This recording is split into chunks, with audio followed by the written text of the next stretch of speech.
Yeah. So if you've been following my channel so far, you would know I'm just at the beginning of reigniting my music career. You know, it's never a good thing when a magician reveals his hands and shows how he does his tricks just as the beginning of when he's about to start his act. But you know what? Let's break some rules. I'm using this time to also help those who are interested in starting a music career, writing some music at home, learning a little bit of music here and there. So this will be a really good time for you guys to just lean in, learn a few things, learn kind of how music has evolved, what's important. I also have a few tidbits at the very end that are gonna really help you like punch and stand out above the rest as well. And hope this will really give you like some good hurdles to how to listen to my music, but also how to understand how musicians write, how the modern day music is, and everything. So, yeah, cool. Let's start with some of the important things to have when writing music. Having a musical background or learning about music and how music works helps heavily in writing music.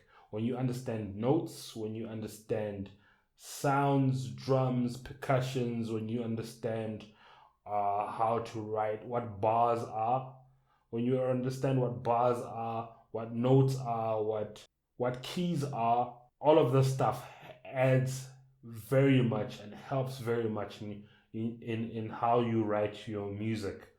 Second thing is learning an instrument, learning to play an instrument helps very much in writing songs because you kind of write with an idea of how the outcome can go. So you write knowing what the possibilities are. I know you're thinking learning musical theory, that's crazy. Like how will I why that's a lot of information. Do I need a 4 year degree? Do I need to get a musical master's? No, you don't. All you need to know is the simple basics that you can use to communicate to other musicians when making the music. So why is the basics important? I mean, having basics helps you to get good or understand a certain craft as well. Just like when learning to cook, I love to cook. You start with simple. You start with simple meals. You get good at them. You craft them well. Then you can move on to something else. But even getting good at one thing can help you be a master at that thing. I know Alicia Keys has won Grammys. You can correct me in this one, but I think she won a Grammy for making songs in A minor. You know, a whole Grammy with one type of key on the piano keyboard, and then she won a whole Grammy. Yeah, when you're having parties, when you have a braai, when you have a barbecue, there's usually somebody within that community or within that circle, within the people that are having the party that they trust with the grill, that they trust with the braai stand. And even if that person is running late, a lot of times they'll wait until that person comes in order to get the party started. That means that person has crafted and is good at the grill, at the braai stand, and they'll usually wait and say, "Yo." But it's as simple as just flipping. For some people, you would think, no, this is just as simple as flipping something, a piece of meat once it becomes brown. That's not the fact of the matter. When somebody's really good at something as simple as pap or palechi, whatever you call it in your area, they'll wait for that person to come and do the pap, do the chakalaka. So having a skill and craft in one area or a little bit of music or understanding in this area really helps when writing music. All right, let's get to writing music. All right, so there are two ways of writing, of how I write. You either start with the verse first or you start with the chorus first. So my background is hip hop, battle, punchline heavy, late 90s, early 2000s type of rap. So when I started, I used to start verse first. So if you're in the streets, people would want to pass by you and hear a verse. Yeah, you rap. Okay, let's hear a verse. Seldomly would they say, let's hear a chorus. A lot of times with the late 90s and the early 2000s, what they used to do is get an R&B person on the chorus or just mumble or put some scratches on the chorus. that wasn't like a big factor. The chorus thing wasn't a big factor. Now the today is different. It's very chorus melodic oriented. It's less lyric oriented. So music has kind of evolved from that. So now how I write music, I've transitioned to being chorus first. So yeah, one thing you should know about me is I'm dyslexic. What does that mean? It means that me and words have a different relationship when it comes to interpreting words. Yeah, I tend to see words very differently from how the normal person sees words. So my brain has to decipher the words in such a way that I can read them the normal way the words are read. So that makes me a slow reader.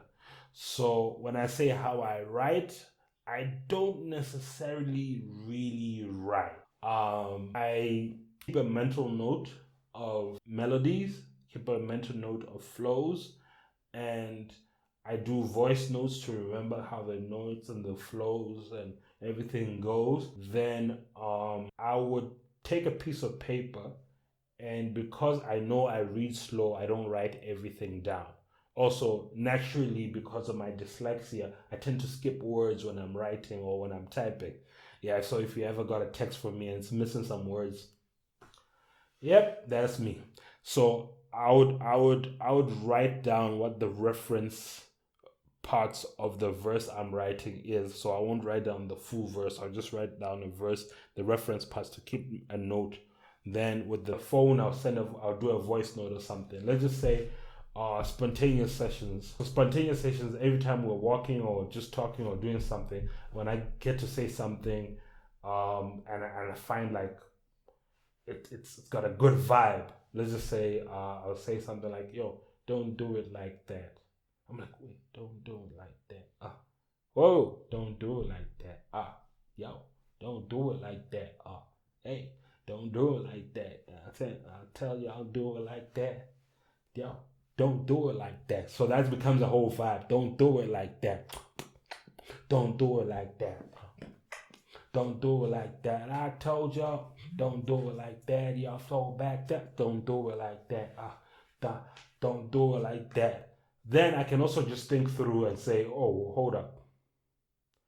Maybe this can even be like a more grimy type, less bouncy type thing. Maybe, boom, don't do it like that. So no things don't do it like that. They flow. Don't do it like that. Dance on phone. Don't do it like that. Don't. I'm like, maybe I could take it into a Guaido type. Hey, don't do it like that. Hey, if I say don't do it like that, don't do it like that. Hey, say it. So I could vibe it wherever it goes. I'm like, maybe I could turn it into a little bit of an R&B type thing. Don't do it like that. Don't, no, no. Oh, don't do it like. Oh, don't do it like that. Girl, I promise. Yeah, don't do it like that. So the same thing I kind of think of what's the best way. So I note down the kind of the types of melodies I would like. Then what I would do is maybe probably send them to a producer to come up with a beat that goes along with that type of vibe.